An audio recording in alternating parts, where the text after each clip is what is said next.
देख रहे हैं न्यूज तक। मैं हूं आपके साथ अनुराधा तंवर। बिहार में अगले कुछ महीनों में विधानसभा का चुनाव होने वाला है। चुनाव के लिए तमाम राजनीतिक दल इस वक्त सड़कों पर उतरे हुए नजर आ रहे हैं और चुनावी रैलियां कर रहे हैं, जनता के बीच जा रहे हैं। लेकिन जब बिहार में विधानसभा चुनाव के लिए तमाम राजनीतिक दलों की ओर से जनता के बीच जाकर वोट मांगने की अपील हो रही है, मुद्दे उठाए जा रहे हैं, उस बीच तेजस्वी यादव का एक बयान खूब वायरल हो रहा है। बयान दरअसल ये है कि तेजस्वी यादव राहुल गांधी के साथ रोड शो कर रहे थे और उसी दौरान तेजस्वी यादव की ओर से ये कहा गया कि इस बार बिहार से एनडीए को बाहर कर देंगे और जब भी अगला लोकसभा चुनाव होगा तो राहुल गांधी को पीएम बनाने का काम हम लोग करेंगे। जी हाँ, यही बयान है तेजस्वी यादव का जो इस वक्त चर्चा का विषय बना हुआ है और इस बयान पर चर्चा करेंगे। हमारे साथ वरिष्ठ पत्रकार विजय विद्रोही जुड़ रहे हैं। विजय जी, बहुत स्वागत आपका। जी शुक्रिया बहुत बहुत। एक बार दर्शकों के लिए मैं ये बयान सुना देती हूँ और उसके बाद इस पर चर्चा करेंगे। तो हम धन्यवाद देना चाहते हैं राहुल गांधी जी को कि आज आप लोगों के नवादा जिला में आकर के आप लोगों के सामने को जागरूक करने का काम कर रहे हैं और पूरा नवादा एकजुट है। इस बार बिहार में एनडीए को खाट फेंकेंगे और अगले बार जब भी लोकसभा चुनाव होगा तो राहुल गांधी जी को प्रधानमंत्री हम लोग बनाने का काम करेंगे। तो तेजस्वी यादव का बयान आपने सुना। विजय जी, क्या मायने हैं इस बयान के? तेजस्वी यादव ने जिस तरीके से ये कह दिया है कि अगला लोकसभा चुनाव जब भी होगा तो राहुल गांधी को पीएम बनाने का काम हम लोग करेंगे, क्या मतलब ये मान लिया जाए कि इंडिया ब्लॉक की ओर से राहुल का नाम पीएम कैंडिडेचर के लिए तय हो चुका है? देखिए, कुल मिलाकर ये माना जाए कि राहुल गांधी की मेहनत रंग लाई है। अभी कुछ समय पहले तक राहुल गांधी कांग्रेस के नेता माने जाते थे, लेकिन जब से वो लीडर ऑफ ऑपोजिशन बने हैं और सदन के अंदर उन्होंने बार बार अपने भाषण में कहा है कि मैं एलओपी हूं तो सबे समूचे विपक्ष का एलओपी हूं, और जिस ढंग से वो सड़क पर उतरे हैं, 24x7 की राजनीति, हफ्ते में 7 दिन की राजनीति करने लगे हैं, उससे बड़ा उनका एक पॉलिटिकल इमेज में ट्रांसफॉर्मेशन हुआ है। और अब दूसरी जो छोटी पॉलिटिकल पार्टियां हैं, क्षेत्रीय पार्टियां हैं, वो भी राहुल गांधी को अपना नेता के रूप में स्वीकार करने लगी है। तो ये एक तरह से सर्टिफाई करने की कोशिश है। बीच बीच में कुछ नेता जो क्षेत्रीय दलों के हैं, उनके कुछ छुटभइये नेता उस पार्टी के कह दिया करते थे कि राहुल गांधी अपनी कांग्रेस संभालें, इतना ही गनीमत है। लेकिन जो तेजस्वी यादव देख रहे हैं, राहुल गांधी का जोर देख रहे हैं, उनका प्रभाव देख रहे हैं, जनता जो आ रही है वहां पर, उसमें राहुल गांधी की लोकप्रियता दिख रही है और तेजस्वी यादव को कहीं ना कहीं लग रहा है कि कांग्रेस वैसी नहीं रही जैसे पहले कभी हुआ करती थी और राहुल गांधी वैसे नहीं रहे जैसे कभी उनकी पप्पू जैसी इमेज हुआ करती थी। अब तो बीजेपी वालों ने भी पप्पू कहना बंद कर दिया है, तो कुछ लोग मजाक में कह रहे हैं पप्पू पापा हो गए हैं। तो कुल मिलाकर तेजस्वी भी वही स्वीकृति दे रहे हैं कि उनके नेता भी इंडिया गठबंधन के, एक तो बड़ी चीज है कि क्षेत्रीय पार्टियां भी अब मानने लगी हैं कि इंडिया गठबंधन बने रहना चाहिए, जारी रहना चाहिए, और उसका नेता राहुल गांधी जैसा 54-55 साल का युवा ही हो सकता है, और वो अपना स्वीकार्यता दे रहे हैं। इसके जरिए ये समझा जाए कि राहुल गांधी को जिस तरीके से अब तेजस्वी का भी साथ मिल रहा है, अखिलेश यादव भी राहुल गांधी के साथ नजर आते हैं, हर मोर्चे पर उनके साथ खड़े हुए नजर आते हैं, क्योंकि अब राहुल गांधी लोकसभा में नेता प्रतिपक्ष हैं, एक मजबूत स्थिति में है, एक बड़े पद पर हैं। ऐसे में जब विपक्ष की एकजुटता की बात आती है तो इंडिया ब्लॉक की तरफ नजर जाती है और उस दौरान सबसे ज्यादा जो सेंटर ऑफ अटेंशन की बात कर लीजिए, वो राहुल गांधी नजर आते हैं। तो क्या अब बाकी तमाम दलों की ओर से भी राहुल गांधी को अगले बार जब लोकसभा का चुनाव होगा उसमें पीएम चेहरे घोषित करने में कोई दिक्कत नहीं होगी, जिस तरीके से तेजस्वी यादव ने तो खुलकर कह दिया है? देखिए, तेजस्वी यादव ने तो खुलकर कह दिया, लेकिन अभी ये कहने की जरूरत नहीं है। राहुल गांधी बार बार ये कह चुके हैं कि उनका प्रधानमंत्री बनने का कोई लालसा नहीं है, ये बातें वो कहते रहे हैं, और जब भी कांग्रेस अपने दम पर सत्ता में आएगी या इंडिया गठबंधन अपने दम पर सत्ता में आएगा, उसके बाद देखा जाएगा। लेकिन तेजस्वी थोड़ा सा युवा है, थोड़ा सब्र उनमें कम है। कहीं ऐसा तो नहीं कि वो बदले में चाह रहे थे कि राहुल गांधी उनको घोषित कर दें कि ये तेजस्वी यादव बिहार के अगले मुख्यमंत्री होंगे, इंडिया गठबंधन अगर सत्ता में आता है। ये घोषित तो नहीं किया गया है, लेकिन सब जानते हैं कि तेजस्वी यादव ही मुख्यमंत्री बनेंगे। तो ये गिव एंड टेक वाला सवाल है, ऐसा भी कुछ लोग सवाल उठा सकते हैं। मुझे लगता है थोड़ा जोश में तेजस्वी यादव बोल गए। दूसरे पॉलिटिकल पार्टीज के लोग बोलते हैं या नहीं बोलते हैं, इसको लेकर फिर खामखा झगड़ा शुरू हो जाएगा जो सरकारी चैनलों में, कि देखिए ये इन्होंने तो प्रधानमंत्री के रूप में स्वीकार कर लिया, लेकिन बी स्वीकार नहीं कर रहा, सी खामोश है, डी कुछ बोल नहीं रहा। तो मुझे लगता है कि अभी खामखा ये सब बोलने की जरूरत नहीं है। अभी बहुत 2029 में बहुत लंबा वक्त है। अभी तो बिहार का चुनाव है, फिर अगले साल पश्चिम बंगाल का महत्वपूर्ण चुनाव है, तमिलनाडु है, केरल है, असम है। केरल और असम में कांग्रेस को सत्ता में आना ही होगा अगर राहुल गांधी को अपना जलवा बरकरार रखना है। 2027 में अखिलेश के साथ मिलकर योगी को हराना ही पड़ेगा यूपी में। तब जाकर मुझे लगता है कि यूपी तक अगर ये स्थिति रहती है तो फिर कहानी और तेजी से बदलेगी। लेकिन इस बीच राजनीति संभावनाओं का खेल है, कुछ कह नहीं सकते अगले एक साल में क्या हो जाए। तेजस्वी यादव क्या ये जो बयान है, आपको लगता नहीं कि तेजस्वी यादव ने अपने इस बयान के जरिए एक तीर से कई निशाने लगाने की कोशिश की है? क्योंकि अभी देखिए बिहार में सीट शेयरिंग नहीं हुई, औपचारिक तौर पर तेजस्वी को मुख्यमंत्री का चेहरा घोषित नहीं किया गया। तो ऐसा नहीं लग रहा कि तेजस्वी यादव ने जिस तरीके से खुलकर राहुल को अगले पीएम के रूप में अपना नेता घोषित किया है, ऐसे में तेजस्वी यादव भी बदले में चाह रहे हैं कि सीट शेयरिंग पर भी बात आराम से फ्लेक्सिबली सीट शेयरिंग के मुद्दे पर चर्चा होकर वो सीट शेयरिंग का मसला भी सुलझ जाए, उसमें भी ज्यादा आनाकानी या खींचतान ना हो और उनके नाम की घोषणा भी जल्द ही हो जाए। ये सब छोटी चीजें हैं। इंडिया गठबंधन में जहां तक मुझे सूत्रों से जानकारी मिली है, किसी तरह का कोई झगड़ा है नहीं। ये सब चीजें सुलझ जाएंगी। लेकिन तेजस्वी के बयान को एक बड़े ब्रॉडर कैनवास में देखने की जरूरत है। तेजस्वी अगर राहुल गांधी को पीएम कैंडिडेट अपना बता रहे हैं तो इसका मतलब है कि राहुल गांधी वोट कैचर भी होते जा रहे हैं। इसका मतलब है कि सामाजिक न्याय करने वाली जो दो पार्टियां, जिन्हों पे दो पार्टी नेताओं का नाम लिया आपने, तेजस्वी यादव और अखिलेश का, इनको भी पता है कि मुस्लिम यादव MY फैक्टर से बिहार जीता नहीं जा सकता, और अखिलेश को पता है कि पीडीए के लिए राहुल गांधी का सहयोग कितना जरूरी है। कांग्रेस के कारण थोड़ा सवर्ण वोट और थोड़ा दलित, एक्सट्रीम बैकवर्ड क्लास वोट, ये भी इन पार्टियों को हासिल हो जाएगा और कैनवास बढ़ाए जाने की जरूरत है। आप 25-30% वोट से, कभी एक वक्त था जब आप मुख्यमंत्री बन सकते थे, लेकिन अब आपके सामने एक गठबंधन है और आपको 40+ % वोट हर कीमत पर चाहिए, और वो काम राहुल की कांग्रेस कर सकती है, जिसका बेहतर पूरे देश भर में एक नैरेटिव के स्तर पर अपनी पहचान है, और राष्ट्रीय मुद्दों को क्षेत्रीय मुद्दों के साथ विधानसभा चुनाव में जोड़कर एक जनता के बीच में जाने का एक ये नया प्रयास किया जा रहा है।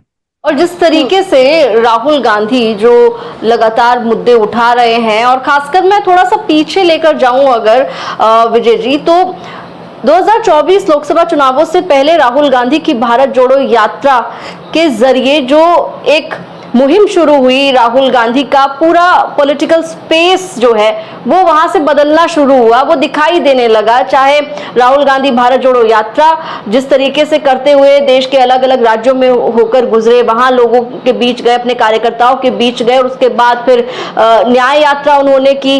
24 के लोकसभा इलेक्शन में कहा गया कि राहुल गांधी की उस भारत जोड़ो यात्रा का इम्पैक्ट नजर आया और इसी वजह से इंडिया गठबंधन एक बेहतर स्थिति में नजर आया। और उसके बाद से भी राहुल गांधी में कंसिस्टेंसी नजर आई, जब वो संविधान की किताब लेकर बार बार लोगों के बीच जाते हैं, चाहे आप देख लीजिए कास्ट सेंसस का मुद्दा हो जो राहुल गांधी ने छोड़ा नहीं, और उसके बाद से राहुल गांधी लगातार वोटर लिस्ट के मुद्दे पर डटे रहे, अड़े रहे, और अब वोट चोरी का मुद्दा उन्होंने उठा लिया है। एसआईआर के मुद्दे पर लगातार राहुल गांधी विपक्ष के एक बड़े चेहरे के तौर पर खुलकर चुनाव आयोग को चुनौती देते हुए नजर आ रहे हैं। क्या लग रहा है कि ये तमाम जो चीजें हुई ये राहुल गांधी के पक्ष में आ गई, और इस वजह से जो विपक्ष है वो राहुल गांधी को सीरियसली लेकर उनको अब आगे बढ़ाने का काम कर रहा है?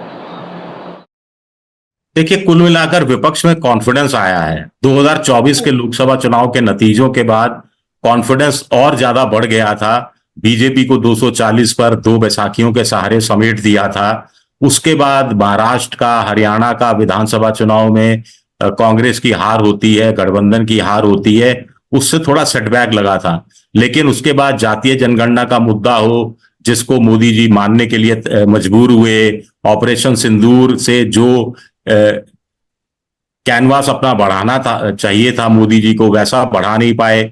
आर्थिक स्थितियां खराब, बेरोजगारों का प्रदर्शन देश भर में हो रहा है, बेरोजगारी की स्थिति खराब है।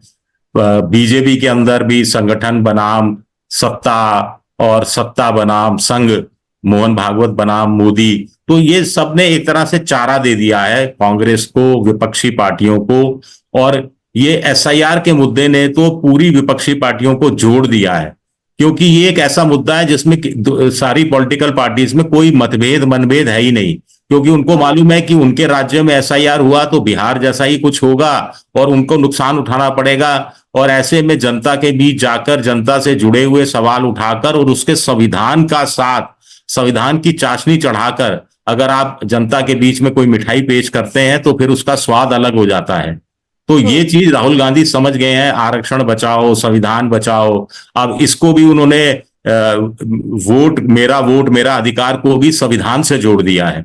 और जो दूसरी पॉलिटिकल पार्टीज को भी लग रहा है कि इस मुद्दे पर कांग्रेस का साथ देना जरूरी है, भले ही इससे कांग्रेस उनके राज्य में मजबूत हो जाए, लेकिन उनकी खुद की भी मजबूती के लिए ये चीज करनी उनको, मुझे लगता है कि ये पॉलिटिकल मजबूरी भी समझ लीजिए, आज के वक्त की जरूरत भी समझ लीजिए। और ये जो मुख्य चुनाव आयुक्त का प्रेस कॉन्फ्रेंस रही और जिस ढंग का जो उनका रवैया रहा, उससे भी आहत हुआ है विपक्ष। तो वो सब एक सूत्र में पिरोने का काम कर रहे हैं। विजय जी, जिस तरीके से हम कांग्रेस पार्टी को देख रहे थे, आप अगर 2024 के लोकसभा इलेक्शन के रिजल्ट से पहले की अगर स्थिति देखें तो कांग्रेस पार्टी देश में लगातार चुनाव हार रही थी, राज्यों के चुनाव हार रही थी, और स्थिति बहुत ज्यादा खराब हो रही थी। खासकर जो 2024 लोकसभा चुनाव से पहले जो 5 राज्यों में विधानसभा के चुनाव हुए, राजस्थान हार गई, छत्तीसगढ़ हार गई, मध्य प्रदेश हार गई, ये तमाम राज्यों में एक बड़ा सेटबैक कांग्रेस पार्टी को लगा, अलग थलग सी दिखने लगी कांग्रेस पार्टी। लेकिन जिस तरीके से आज की हम बात कर रहे हैं कि तेजस्वी यादव भी जानते हैं कि उन्हें राहुल गांधी का साथ चाहिए इस बिहार विधानसभा चुनाव में, अगर वो अपने मुताबिक परिणाम चाहते हैं, चुनौती मजबूत करके नीतीश कुमार की सरकार को सत्ता से बेदखल करना चाहते हैं, तो उसके लिए उन्हें राहुल गांधी कांग्रेस पार्टी का साथ चाहिए ही चाहिए। वैसी ही स्थिति यूपी में भी कह सकते हैं कि अखिलेश यादव के साथ भी है, उन्हें भी जरूरत है कांग्रेस पार्टी की, राहुल गांधी की। हालांकि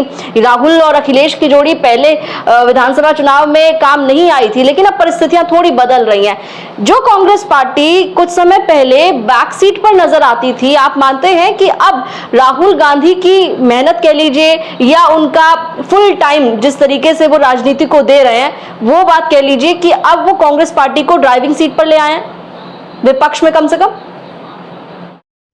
हाँ, और मोदी जी ने एक नारा दिया था, एक है तो सेफ है। मुझे लगता है कि इस नारे को अपना लिया है समूचे विपक्ष ने, और राहुल गांधी को अपने मुद्दों के बीच में, जनता के बीच में जाने का एक स्वर्णिम मौका मिला है, जिसका फायदा उठाने की कोशिश कर रहे हैं। हालांकि ये मुद्दे चुनाव आयोग और मोदी सरकार और बीजेपी की तरफ से दिए गए हैं, तो आपदा में अवसर खोजने की कोशिश राहुल गांधी कर रहे हैं, सड़क की लड़ाई लड़ रहे हैं। उन्हें मालूम है कि संसद से कुछ हासिल होने वाला नहीं है, संसद में शोर शराबा आप कर लो, लेकिन आपका मोशन अप्रूव नहीं होगा, बहस का मौका नहीं दिया जाएगा। उन मुद्दों पर सरकार बहस बिल्कुल नहीं कराएगी जिन मुद्दों पर विपक्ष बहस करना चाहता है।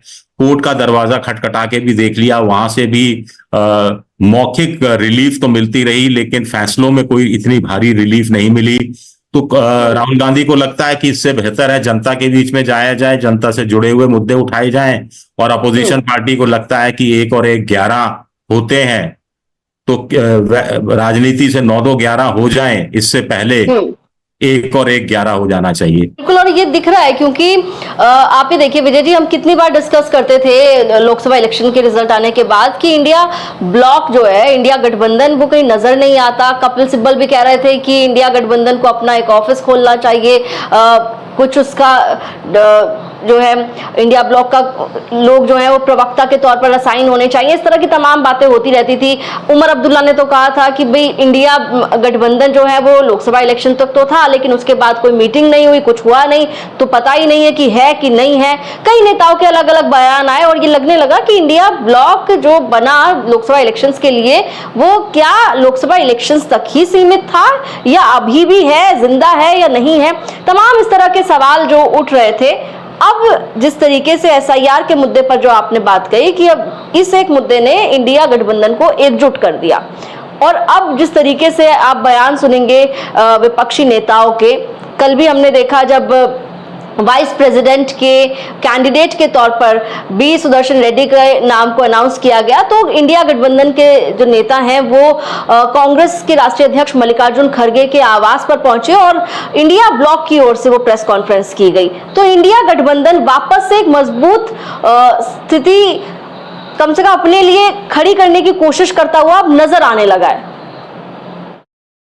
हाँ, और इसके पीछे 2-2 डिनर, जो 3 दिन में 4 दिन में 2-2 डिनर हुए। एक राहुल गांधी ने अपने घर पे डिनर दिया, जिसमें बेंगलुरु सेंट्रल की महादेवापुरा विधानसभा सीट में जो फर्जीवाड़ा हुआ, 1,02,50 फर्जी वोट पाए गए, उनका खुलासा किया।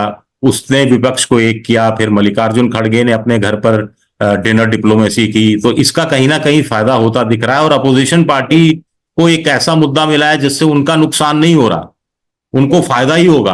और एक ऐसा मुद्दा है जिस पर अगर वो राहुल गांधी का साथ नहीं देते तो राहुल गांधी सारा मजमा लूट के ले जाएंगे। तो एक विपक्ष का एक मजबूरी भी है। अब देखिए, आम आदमी पार्टी बड़ी गर्व के साथ 3-4 बार घोषणाएं करके आम आदमी पार्टी अलग हो गई थी कि हम इंडिया ब्लॉक का कोई हिस्सा नहीं है, हम अलग चुनाव लड़ेंगे।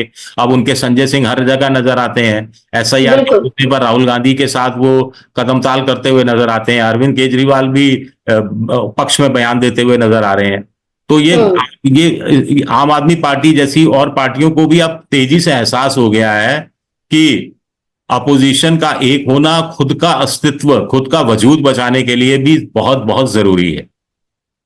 और क्या के आरोप राहुल गांधी पर लगते थे कि राहुल गांधी तो पार्ट टाइम पॉलिटिशियन है, चुनावों के वक्त नजर आते हैं, उसके बाद हॉलिडे मनाने के लिए विदेश चले जाते हैं।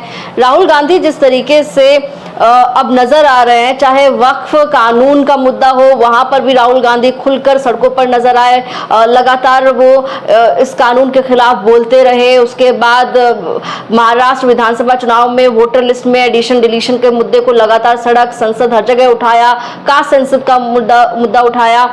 इसके अलावा एसआईआर के मुद्दे पर तो आप देख ही रहे हैं, पूरा विपक्ष एकजुट होकर नजर आ रहा है। ये जो तमाम चीजें राहुल गांधी एक लीड लेकर अगुवाई, विपक्ष की अगुवाई करते हुए इन मुद्दों पर नजर आए हैं, उसके बाद उनकी जो ये पार्ट टाइम पॉलिटिशियन वाली इमेज थी, आपको लगता है कि वो चेंज हो गई है? जो उन पर आरोप लगता था कि राहुल गांधी तो पार्ट टाइम पॉलिटिशियन है। नहीं, ये सब तो पुरानी बातें हो गई, ये सब तो लोग भूल गए, बीजेपी वाले भी भूल गए हैं। मैंने आपको थोड़ी देर पहले कहा था कि बीजेपी वालों ने भी पप्पू कहना उन्हें बंद कर दिया है। और कौन देश का एक नेता है, आप मुझे बताइए, जो कन्याकुमारी से कश्मीर तक पैदल चला हो, जो नॉर्थ ईस्ट से लेकर गुजरात तक यात्रा की हो और अब फिर यात्रा पर निकला हो? कौन सा ऐसा नेता है? कभी राहुल गांधी दिल्ली में कुलियों के साथ नजर आते हैं, कभी धान के खेतों में धान बोते नजर आते हैं महिलाओं के साथ, कभी वो बिहार के जो मुर्दे हैं उनके साथ चाय पीते हुए नजर आते हैं, कभी वो जो दिल्ली में मुखर्जी नगर में आईएएस की तैयारी कर रहे हैं लड़के, खासतौर से बिहार यूपी के, उनके साथ बैठकर नजर आते हैं, कभी मोटर मैकेनिकों के साथ नजर आते हैं। तो यहां वहां तहां जहां सब जगह राहुल गांधी पॉलिटिकल स्पेस जो छोड़ दी थी उन्होंने, उसको तेजी से कैप्चर करते हुए नजर आते हैं। तो ये भी एक ऑप्टिक्स है, ये भी एक नैरेटिव बनाने का स्टाइल है, ये भी चर्चा में रहे, बात होती रहे, शक्ल दिखती रहे, कुछ पर्दे पर कुछ हिलता डुलता रहे, पॉलिटिकल ड्रामा होता रहे, सदन के अंदर भी उनकी जो भाषण है वो बहुत लोकप्रिय हुए हैं। तो कुल मिलाकर ये बहुत बड़ा ट्रांसफॉर्मेशन है राहुल गांधी की पॉलिटिकल इमेज का। आखिरी सवाल विजय जी आपसे, 2024 लोकसभा चुनाव में इंडिया गठबंधन तय नहीं कर पा रहा था कि उनका प्रधानमंत्री पद का उम्मीदवार कौन होगा। अभी तो 29 आने में बड़ा लंबा इंतजार है, लेकिन ऐसा क्या बदल गया कि तेजस्वी यादव इतने वक्त पहले ही राहुल गांधी को अपना पीएम उम्मीदवार घोषित कर गए? देखिए, मैं फिर ये कहूंगा कि जोश जोश में बोल गए, इतनी भीड़ देखकर, इतना उत्साह देखकर तो उनको लगा होगा कि राहुल गांधी का साथ मिला है, लगातार भीड़ बढ़ती जा रही है, एसआईआर के मुद्दे पर जनता खुद ब खुद सड़कों पर उतर रही है, तो उनको ऐसा लगा होगा, मुंह से निकल गया होगा। मुझे लगता है कि अभी बहुत अर्ली है। मैं तो फिर कहूंगा आपसे कि अगर आने वाले 6-8 महीने में चीजें बहुत तेजी से बदल जाती हैं, मेरा कहने का मतलब है कि 75 साल वाला फॉर्मूला लागू हो जाता है या नहीं लागू होता है, या कुछ प्रेशर बन जाता है, बिहार अगर एनडीए हार जाता है और इंडिया गठबंधन जीत जाता है, बंगाल में ममता अपने आप को वापस सत्ता में ले आती है, डीएमके तमिलनाडु में, उधर असम में कांग्रेस अच्छा कर जाती है, तो चीजें बहुत तेजी से बदलेंगी और राजनीति में बहुत तेजी से बदलाव आएगा और इस सब का असर नेगेटिव वे में बीजेपी और संघ के बीच में भी होगा। लेकिन अगर इसका उल्टा हुआ तो चीजें और दूसरी बदलेंगी। तो इसलिए बहुत अर्ली है ये कहना। मुझे लगता है कि अभी थोड़ा इंतजार करना बहुत जरूरी है।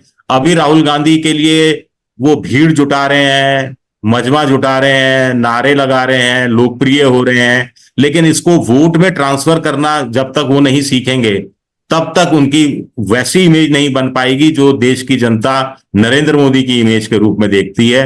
नरेंद्र मोदी का विकल्प के रूप में अभी तक राहुल गांधी को अभी भी उतना सीरियसली नहीं लिया जाता। पहले के मुकाबले में बहुत परिवर्तन आया है, लेकिन अगर बिहार का चुनाव, मुझे लगता है अगर इंडिया गठबंधन जीत जाता है तो कहीं ना कहीं लोग बिहार नरेंद्र मोदी के सामने विकल्प के रूप में राहुल गांधी को फिर देखना शुरू कर देंगे। लगता है कि राहुल गांधी को पीएम बनाने की बात जो तेजस्वी ने की है, उसका फायदा बिहार में तेजस्वी को मिल सकता है, संभावना है ऐसी? मुझे नहीं लगता। बिहार की जनता बड़ी राजनीतिक रूप से बड़ी चतुर होती है। वहां आप चाहे कि एक ठिए पे जाएं तो 4-4 अखबार मिल जाते हैं। बहुत बार पहले मैं एक बार कवरेज के लिए गया था तो वो चाय वाले से मैंने कहा, भाई 4 अखबार रखते हो? उसने कहा, साहब 4 अखबार नहीं रखे तो चाय लोग पीने नहीं आते। हर कोई कैमरे पर अपनी बात रखने के लिए उत्सुक दिखता है। वहां पर मेन मुद्दा अभी भी महंगाई है, बेरोजगारी है, एसआईआर में नाम कटेगा नहीं कटेगा, जिन लोगों के नाम जुड़ेंगे वो सब कांग्रेस और इंडिया गठबंधन की ही दुहाई देंगे कि इनकी वजह से हमारे नाम जुड़े। तो मेन मकसद बिहार में अभी ये है, प्रधानमंत्री राहुल गांधी होंगे नहीं होंगे, 2029 में क्या होगा क्या नहीं होगा। 2029 में तब तक अगर मोदी सरवाइव कर जाते हैं, पॉलिटिकल सर्वाइवल की बात कर रहा हूं, तो मोदी 2029 में बीजेपी या एनडीए के प्रधानमंत्री पद के उम्मीदवार होंगे, ये भी तय नहीं है अभी तो। तो बिल्कुल, अभी तो 29 में बहुत वक्त बाकी है। उससे पहले 2025 बिहार विधानसभा चुनाव को लेकर जो गहमा गहमी मची हुई है उस पर सबका ध्यान है, क्योंकि ये चुनाव जो है बेहद महत्वपूर्ण तो है ही है, लेकिन उतना ही दिलचस्प और खास बनता जा रहा है। जिस तरीके से अगर हम विपक्ष में जो पार्टियां हैं उनकी बात करें, वो जिस तरीके से एकजुट हुई हैं एनडीए के खिलाफ, उसके बाद कैसा प्रदर्शन बिहार में महागठबंधन करता है, ये देखना भी बड़ा दिलचस्प रहने वाला है। विजय जी, बहुत शुक्रिया तमाम बातचीत के लिए, तमाम डिस्कशन के लिए।